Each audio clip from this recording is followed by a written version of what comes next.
There is a conversation happening right now, in someone's head. They are trying to figure out how to ask their family member for their money back, without starting a war, without being called selfish, without losing the relationship entirely. And the reason it is so hard is because nobody told them before they handed over that money what they were actually signing up for. This is that conversation, the one nobody had with you. I am Maya, and if nobody has ever sat you down and told you the truth about real life, that is exactly what this channel is for. We do this every week. Subscribe so you never miss a real conversation. Now let us get into it. Let us start at the beginning. Why did you say yes? Not because you had extra money sitting around. Most people do not. You said yes because of what no would have meant. No would have meant you do not care. No would have meant you are selfish. No would have meant money matters more to you than family does. And nobody wants to carry that label. So you said yes. Even when your account could not really afford it. Even when something in you hesitated. Even when you had your own bills sitting on the table. You said yes because that is what you were taught love looks like. But here is what nobody told you.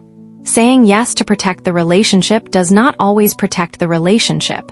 Sometimes it starts the slow damage. The moment that money leaves your account, something shifts. Not loudly, quietly. The first few days they are grateful. They check in. They remind you they have not forgotten. Then a week passes. Then 2. Then you stop hearing about it. And you start doing something you did not expect. You start watching them. You see them order food. You see them buy something new. You see them going out. And you feel something uncomfortable. Not hatred. Not even anger exactly. Just a quiet resentment. The kind that sits in your chest and does not leave.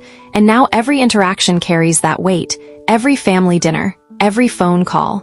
Every time they walk into the room, the money is there. Nobody is talking about it, but everybody feels it. That is what lending money to family actually costs. Not just the amount you sent, but the comfort you lost every time you are in the same room as that person. Before we go further, drop it in the comments right now. Have you ever lent money to a family member? What did they do and how did you resolve it? Or did you resolve it at all? Drop it below. I read every single one. Now comes the part nobody prepares you for. Asking for it back. This is where most people freeze, because asking your family for your money back comes with a script nobody taught you. How do you bring it up without sounding petty? How do you ask without it turning into an argument? How do you protect yourself without being painted as the villain of the family story? Most people do not ask. They wait. They tell themselves the person will bring it up first. They do not. They tell themselves the relationship matters more than the money, and that is true. But here is what that thinking misses. Staying silent does not protect the relationship. It just moves the damage underground where it grows quietly. Until one day something small happens and everything that was never said comes out at once. Over something that has nothing to do with the money. That is what unspoken resentment does. It waits. So here are the rules. The ones nobody put in writing before you handed over that money.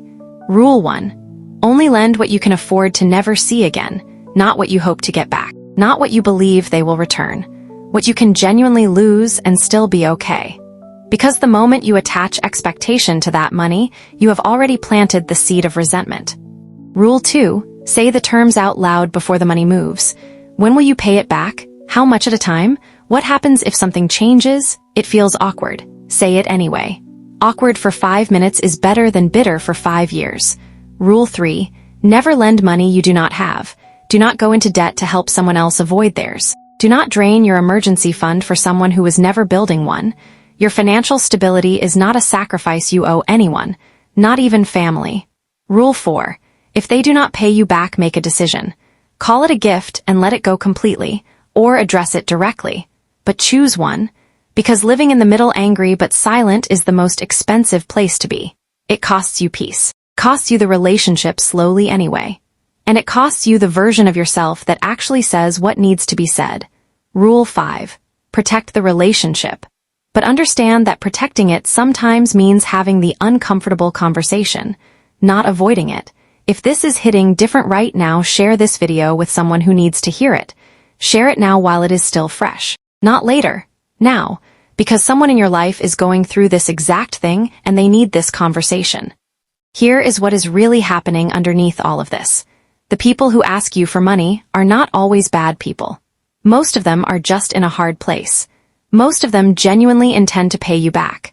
But intention and follow-through are two completely different things. And the gap between those two things is where relationships go to die quietly. There is also something else happening that nobody talks about. The person lending the money is often trying to prove something, that they are dependable, that they show up, that they are the one who comes through, and there is nothing wrong with wanting to be that person. But when it comes at the cost of your own stability, it stops being generosity. It becomes people-pleasing with a bank transfer attached, and the people on the receiving end may not even realize it, which is why the conversation has to happen before the money moves, not after. Here is what I want you to take from this. You are allowed to love your family completely and still protect your finances fiercely. Those two things are not opposites. You are allowed to say, I cannot do that right now, without explanation, without guilt, without a long story about why. Make the decision before that moment arrives. Because the worst time to make a financial decision is in the emotion of the moment, when you love someone, when they are looking at you. And saying no feels like the hardest word in the world. Decide before love makes it complicated. That is not being cold. That is being the version of yourself that future you will actually thank. I am Maya, and this has been Real Talk. If this channel is new to you, subscribe because we do this every single week. If this video helped you, share it with someone who needs it right now, and drop in the comments. Have you ever been in this situation? I want to hear from you. See you next week.